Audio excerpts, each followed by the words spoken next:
Hello everyone, good morning. কেমন আছো সবাই? আশা করছি তোমরা যে যেখানেই আছো প্রত্যেকেই খুব ভালো আছো। আমিও অনেক অনেক ভালো আছি। মাম্মামও ভীষণ ভালো আছে। এস ফ্যামিলিতে আজ আরেকটি নতুন ব্লগে তোমাদেরকে অনেক অনেক স্বাগত জানাই। এখন ঘড়িতে সময় হয়েছে ঠিক সকাল 11টা মতো। আমি আর মাম্মাম গুটি গুটি পায়ে চলে এসেছি দোতলাতে। আর দোতলাতে এসেই সোজা এসেছি একদম ব্যালকনিতে। আর এখন ব্যালকনিতে না আসলে সত্যি একদমই ভালো লাগে না। আর মাম্মাম সোনাও ব্যালকনিতে আসতে প্রচণ্ড ভালোবাসে। তো যাই হোক, যে কথাটা তোমাদেরকে বলবো সেটা হচ্ছে, কদিন আগে কিছু জামা কাপড় মাম্মামের জন্য কিনেছি, সেগুলো তোমাদেরকে দেখাবো। আর দেখানোর আগে ভাবলাম ব্যালকনিটা একটু ভালো করে ঝাড় দিয়ে নিই। আর এখন যেহেতু কয়েকটা টবে গাছ লাগিয়েছি, আর দেখতেও বেশ ভালো লাগে, আর সেই টানে টানে এখানে আসি। তো দেখো মাম্মাম একটা গাছের পুরো ডগাটাই ছিঁড়ে ফেলেছে। আর ওই ডগাটায় অনেকগুলো ফুলের কুঁড়ি ছিল। মনটা বেশ খারাপ হয়ে গেছে, কি আর করব, মেয়ে করে ফেলেছে। আর এখন একটু জল দিয়ে দিচ্ছি। প্রত্যেকদিন জল দিই, একটু অল্প অল্প করে, বেশি দিই না। তো চলো বেশি কথা বাড়াবো না, আর কি কি কিনেছি চলো তোমাদেরকে দেখাই। আর এখন তোমাদেরকে কোনো জিনিস না দেখাতে পারলে সত্যি খুব খারাপ লাগে, ওই জন্য আগে তোমাদেরই দেখাতে ইচ্ছা করে। তো প্রথমে মাম্মামের জন্য কি কি কিনেছি সেইগুলোই দেখাই। তো এখানে 3টে ব্যাগ রয়েছে, 3টে ব্যাগের মধ্যে মাম্মামের জামা কাপড় রয়েছে, আমার রয়েছে, আর একটা জিনিস রয়েছে। তো চলো এখন দেখানো যাক। তো মাম্মাম এই ব্যাগগুলো দেখে প্রচণ্ড খুশি হয়েছে। তো এর মধ্যে কি আছে সেটা দেখার জন্য একদম অস্থির। তো চলো বেশি কথা বলবো না, তোমাদেরকে জিনিসগুলো এখন দেখাই। তো তোমাদের দেখাবো দেখাবো করে এতদিন হয়ে গেল, কি বলতো, সময় পাচ্ছিলাম না, সেই কারণেই। তো এখন যেহেতু শীতকাল, শীতকাল উপলক্ষেই মাম্মামের জন্য কিছু জামা কিনেছি। প্রথমে যে টপটা তোমাদের দেখাচ্ছি এটা হচ্ছে আমার মাম্মাম সোনার। আর টপটা একটু বড় কিনেছি, কেননা মাম্মামের যে বয়স, সেই বয়সে জামা কাপড় ওর গায়ে হয় না, একটু বড়ই কিনতে হয়। তো সেই হিসাবে একটু বড়ই কিনেছি। তো এখন মনে হচ্ছে এই যে সেকেন্ড যে টপটা আমার হাতে রয়েছে একটু বড় বড় লাগছে, কিন্তু মাম্মামকে পরালে ঠিকঠাকই লাগবে। তো দেখো দুটো কালারই প্রায় একই রকমের, কিন্তু একটু আলাদা আছে। তো এই যে আরেকটা টপ, তো এটা শর্ট কিনেছি, বেশ ভালো লাগলো, একটু হালকা পিঙ্কের মধ্যে রয়েছে। তো এটাও খুব সুন্দর। তো যাই হোক, এই 3টে টপ মাম্মামের জন্য কিনেছি। আর যে শপিং মলে গেছিলাম স্টাইল হাবে, অনেক ভালো ভালো কালেকশন রয়েছে বাচ্চাদের। আর এখন যেহেতু বাড়ি পরার জামা কাপড় কিনেছি, ওই জন্য বেশি ভালো জামা কাপড় আমি কিনিনি। তবুও তোমাদের যে টপগুলো দেখালাম সেগুলো 250 টাকার ওপরেই রয়েছে। তো আর এই হুডিটা দেখতে পাচ্ছ, এটা আমার প্রচণ্ড পছন্দ হয়েছে। তো এটা মাম্মামের জন্য আমি পছন্দ করে এনেছি। তো এটার দাম নিয়েছে 650 টাকার বেশি। তো তোমাদের দামটা বলে দিলাম। আর আমার এটা প্রচণ্ড পছন্দ হয়েছে। আর শীতের সময় বাচ্চাদের হুডি পরালে বেশ ভালোই হয়। এমনিতেও অন্য টুপি যদিও না নিতে চাই, এই হুডির সঙ্গে যে টুপিটা রয়েছে সেটাও ইউজ করতে পারবে খুব ভালোভাবেই। আর দুটো প্যান্ট দেখালাম, প্রথমে একটা ফুল প্যান্ট দেখালাম, আর এই যে একটা দেখালাম সাদা কালারের, দুটোই সাদা কালারের। আর এখন তোমাদের একটা প্লাজো প্যান্ট দেখাচ্ছি। তো এটা আমি আলাদাভাবেই নিয়েছি। তো এই প্লাজো প্যান্টটার দাম নিয়েছে প্রায় 350 টাকা। তো এর ওপরে কোনো টপ আমি কিনিনি, কেননা ঘরে রয়েছে নতুন। তো সেখান থেকে মামাকে একটা পরাবো, তো সেই হিসাব করেই আনিনি। তো এখন দেখাই আমার জিনিস। তো এই যে একটা প্লাজো প্যান্ট কিনেছি আমার জন্য, খুবই সুন্দর আর খুবই সফট। তো আমার খুব ভালো লেগেছে। তো এটার দাম নিয়েছে প্রায় 300 টাকা মতো। তো দাম নিয়েছে। আর এই যে একটা হুডি, এইটাও মাম্মামের জন্য নিয়েছি। তো কালারটা বেশ সুন্দর, দেখো একদম হালকা কালার। আর এইসব হালকা কালারের জামা বাচ্চাদের পরালেও বেশ ভালো লাগে। আর আমি শপিং মল থেকে একটা কুর্তি নিয়ে এসেছি, দেখো এই কুর্তিটা আমি নিয়েছি। আর খুব ভালো লাগলো, বিশেষ করে এই যে বুকের দিকে যে কাজটা দেখতে পাচ্ছ, পুরোটাই সুতোর কাজ। আর এই রানী কালারের সঙ্গে আর এই সাদা সুতোর কাজটা বেশ ফুটেছে, ওই জন্য আনলাম। রানী কালারও বলা চলে না, এটা কেমন বলো তো, একটু ডিপ দুধে আলতা কালার, একটু ডিপ কালার। তো বেশ ভালো লাগছিল। আর যে শপিং মলে যে স্টাফরা ছিল বলল, দিদি ভাই তুমি এটা নাও, বেশ ভালো লাগবে, তোমার গায়েও বেশ ভালো লাগছে। আর সত্যি আমারই প্রথমে ভালো লেগেছিল, ওই জন্য আমি নিয়ে এসেছি। আর শপিং মলে একটা অফার চলছিল যে 2500 টাকার কেনাকাটা করলে একটা জগ ফ্রি পাবো। তো তার জন্য একটা জগ ফ্রি পেয়েছি। আমি অবশ্য 2800 টাকার কেনাকাটা করেছি। তো যাই হোক, তোমাদের দেখালাম কি কি কেনাকাটা করেছি, আর সত্যি মন থেকেও অনেকটা ভালো লাগলো।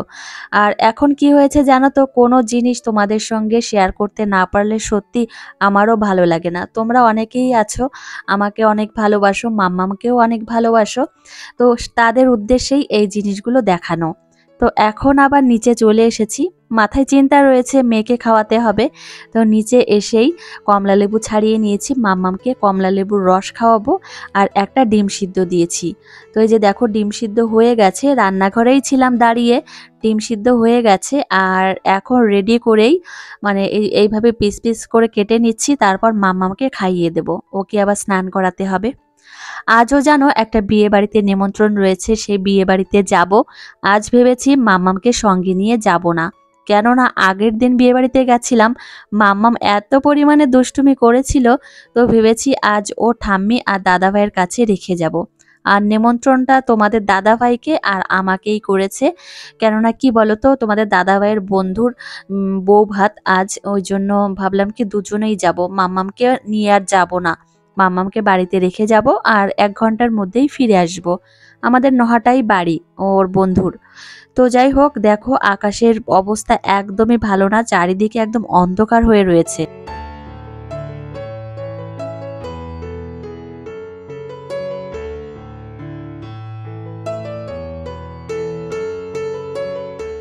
তো এখন ঘড়িতে সময় সন্ধ্যা 6টার একটু বেশি বাজে। মাম্মামকে এখন আমি খাওয়াতে নিয়ে চলে এসেছি। তো সন্ধ্যার সময় খাওয়াই মাম্মামকে। তো আজ মাম্মামকে আমি কর্নফ্লেক্স খাওয়াচ্ছি। তো কোনো কিছু রান্না করিনি। তো যাই হোক, মাম্মাম আমার সঙ্গে একটু গল্পও করছে। তো মাম্মামকে খাওয়ানো হয়ে গেছে আর এখন ওকে জল খাইয়ে দিচ্ছি। তো ওর খাওয়া যখন কমপ্লিট হয়ে যায় তখন ও লাইক দেখায় যে একদমই কমপ্লিট হয়ে গেছে, সেটা বোঝাতে চায়। মেয়েকে খাওয়ানো শেষ হয়েছে, মনে হচ্ছে অনেক বড় একটা কাজ শেষ হলো। তো এখন মেয়ে আমার কাছে একটা জিনিস চাইছে, তো একটা হাতা চাইছে, তো এটা ওকে দিয়েছি। তো এটা নিয়ে খেলবে এখন। তো আমার মেয়েকে এখন শীতের পোশাক পরাবো, তো মামাকে একটা লম্বা হাতা জামা পরিয়ে দিয়েছি। তো নতুন যে জামাগুলো কিনেছি সেইগুলো এখনো পর্যন্ত পরাইনি, ভেবেছি একটু ধুয়ে তারপর পরাবো। তো এখন মাম্মামকে আমি রেডি করাচ্ছি আর মুখে একটু ক্রিমও লাগিয়ে দিয়েছি।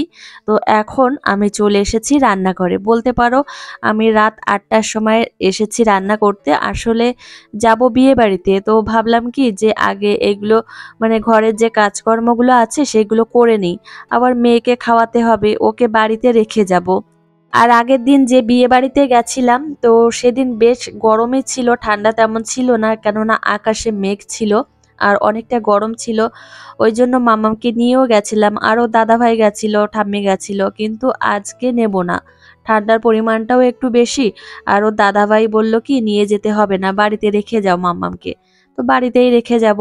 আর এখন এই যে ডাল রান্না করছি, মুগ ডাল, এটা মাম্মামের জন্যই রান্না করছি, শুধুমাত্র মাম্মামের জন্য। তো মাম্মামকে রাত্রেবেলায় কি খাওয়াবো সেটাই ভাবছিলাম, তো ভাবলাম কি যে একটু ডালই রান্না করে দিই। সন্ধ্যার সময় কাউ মিল্ক খাইয়েছি আর রাত্রেবেলায় আর দুধ ভাত খাওয়াবো না, তো ভাবলাম কি যে একটু ডাল রান্না করি। তো এদিকে ডাল রান্না করা হয়ে গেছে, মাম্মামের খাবারও একদম রেডি করে নিয়েছি। চলো এখন মেয়েকে গিয়ে খাইয়ে দিই।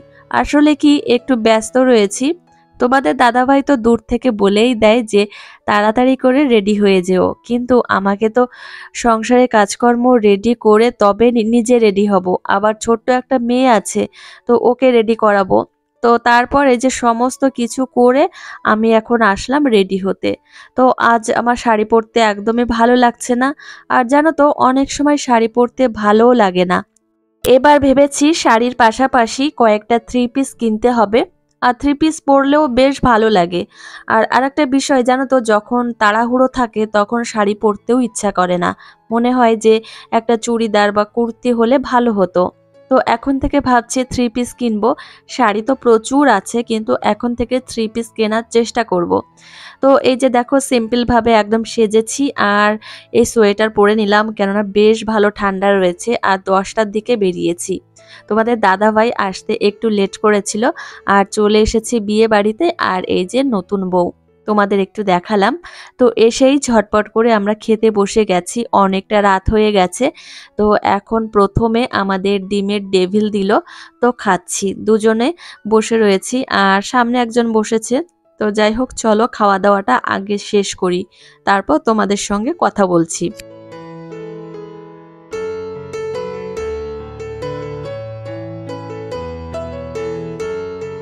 তো আমাদের খাওয়া দাওয়া একদমই কমপ্লিট হয়ে গেছে আর মন রয়েছে বাড়ির দিকে, যেহেতু মেয়ে বাড়িতে রয়েছে। আর 3বার ফোন করেছিলাম যে মেয়ে কি করছে। তো মেয়ে ঠিকঠাকই ছিল, কান্নাকাটি করছিল না, কিন্তু ও বারবার জিজ্ঞাসা করছিল মাম্মি মাম্মি বলে। তো মা আমাকে সেটাই বলছিল। তো এখন বাড়ির দিকে রওনা হচ্ছি, বাড়ি আসতে 2 মিনিট কি 3 মিনিট মতো সময় লাগে যেখানে গেছিলাম। তো আমার শাশুড়ি মা গেট খুলে দিল আর এই যে ঘরে আসলাম। তোমাদের দাদাভাই এখন গেছে খেলতে, মানে ব্যাডমিন্টন খেলতে গেছে। আর এখন আমি ফ্রেশ হব আর মাম্মামকে একটু ফ্রেশ করিয়ে দেব। বর্মশাই চলে গেছে খেলতে আর আমি বর্মশাইয়ের ফোনটা একটু দেখছি। আর এই ফোনটা আমার প্রচন্ড পছন্দের। তোমাদের দাদাভাইয়ের শখ বলতে দামি দামি ফোন ইউজ করবে, দামি বাইক ইউজ করবে, ভালো বাড়ি বা ভালো ফার্নিচার, এই সমস্তর দিকে ওর বেশি মানে ইচ্ছা, ওর খুব শখ এইসবের দিকে। কিন্তু সোনা গয়না যে পরবে সেসবের দিকে অতটা শখ নেই, কিন্তু আমাকে সাজাবে সেটাও শখ আছে। কিন্তু ওর শখ হচ্ছে দামি ফোন, দামি বাইক আর ঘরের খুব সুন্দর জিনিস, ভালো খাওয়া দাওয়া, এইসবই ও সব থেকে বেশি পছন্দ করে। বরমশাইয়ের ফোনটা কিছুদিন বাদেই আমি নিয়ে নেব আর এর ক্যামেরা কোয়ালিটি অসাধারণ। তো এটা হচ্ছে Samsung S23 ultra pro max. তো এটা তোমাদের দাদাভাই প্রায় 1 বছর আগে মতো কিনেছিল। তো এখন আমি নিয়ে নেব। তো এর ক্যামেরা কোয়ালিটি অসাধারণ, আমার প্রচন্ড ভালো লাগে। তো চলো বন্ধুরা, আজকের ব্লগটি এখানেই শেষ করছি। তোমাদের কেমন লেগেছে অবশ্যই জানিও, আর ভালো লাগলে একটা লাইক কমেন্ট করো। তোমরা একটা লাইক এবং কমেন্ট করলে অবশ্যই আমার পরবর্তী ভিডিও করতে অনেকটা উৎসাহিত হই। তো চলো আজকে এই পর্যন্তই, তোমাদের সঙ্গে দেখা হবে কালকে।